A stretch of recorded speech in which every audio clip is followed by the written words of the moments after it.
Tea time. Let me tell you a story about how I accidentally wrote a Black history book. So during this time, I was just deciding that I wanted to start over in life. I needed to get away from where I was because I felt unsafe and I needed to choose a new city to move to.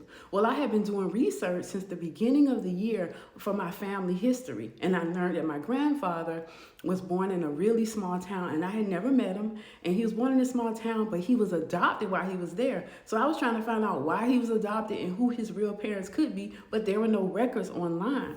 But I had been learning all about how to research, so I was getting really good at it.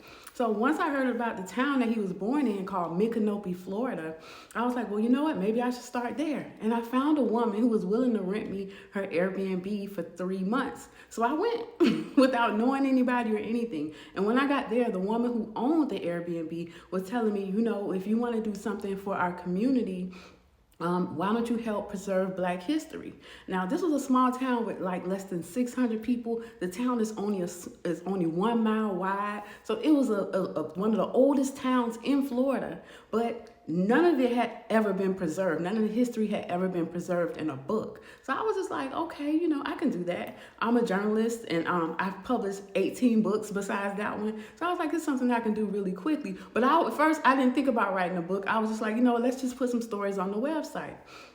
So as I was doing research, reading the old newspaper articles from the 1800s and early 1900s, writing stories on the web and interviewing people in the community, a lot of articles started piling up, and I was like, wait a minute, you got to use your skills. Just go ahead and put it in a book.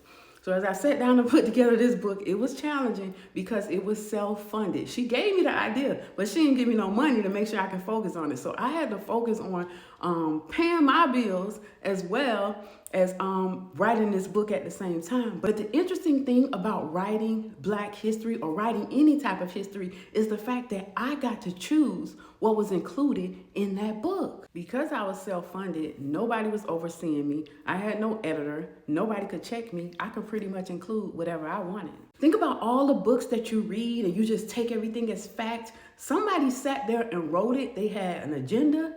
They had a point to prove.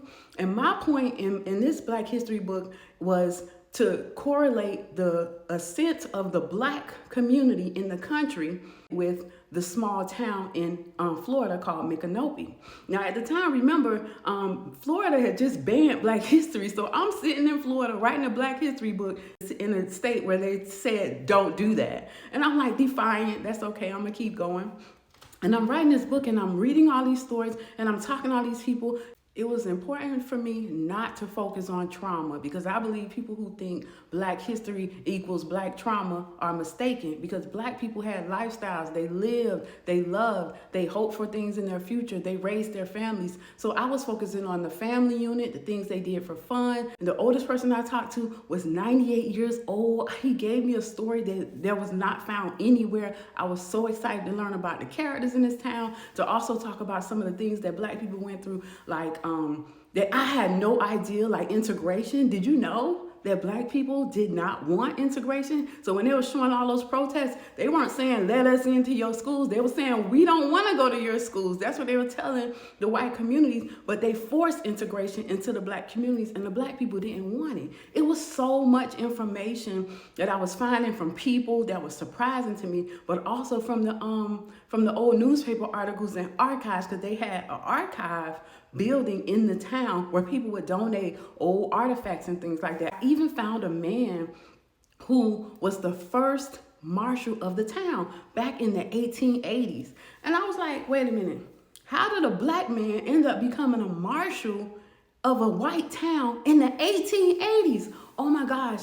And his identity was unknown. The only thing about him that I found in newspaper articles was the fact that he was murdered.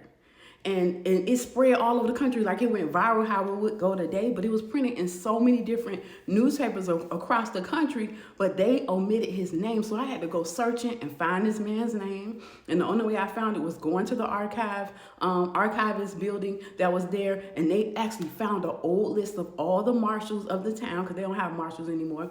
And the first name on there was this man's name, and it had the word Negro by it. So I looked the man's name up and looked him up in the census, and it turned out that he was black and he was a prominent man. So I ended up submitting him to the police, telling them, that this was a man whose identity was now known, and they're gonna give him an award. Like, I even found a man who burnt down the town jail, and I found a correlation to him and the first black man who was the marshal of the town, and they actually were related. I was revealing my perspective on things like, how did the crack epidemic impact the black community, specifically in this small town? How did Jim Crow laws come into effect, and why were they so effective? Why did this small town that had such a strong black community all of a sudden dwindle down to less than 8%? What happened to all the black people who live there and own land, and why does hardly any black person own land there anymore?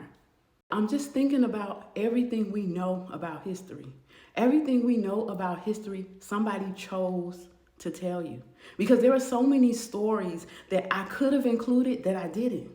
In fact, people were telling me stories like personally, and like if more than one person told the same story, I was like, I definitely got to include that. But sometimes people would tell me stories and they would say, don't add that. And I'm like, what? This ain't social hour, I'm interviewing. But I had to take their feelings into consideration and not put a lot of stuff in there. And some things I found out that about the leadership of the town from back in the day, that was super embarrassing. And some stuff I added, some stuff I didn't, some stuff I put under the blind items with no names. Like, I really had to sit there and construct a history of the entire town from the 1800s all the way into today with my own skills, my own knowledge, and my preferences of what I wanted people to know. So think about that when you're reading any book, not just history books. Think about the fact that there's a person sitting there with an agenda who wants you to believe a certain way, who wants you to know specific information, and they're crafting this information in a way and presenting it as facts just for you to believe what they want you to believe. I'm honestly so surprised that this happened because I didn't set out to write a Black history book. And when I sit back and I think about it, I'm like, wow, you did that. I wrote a history book.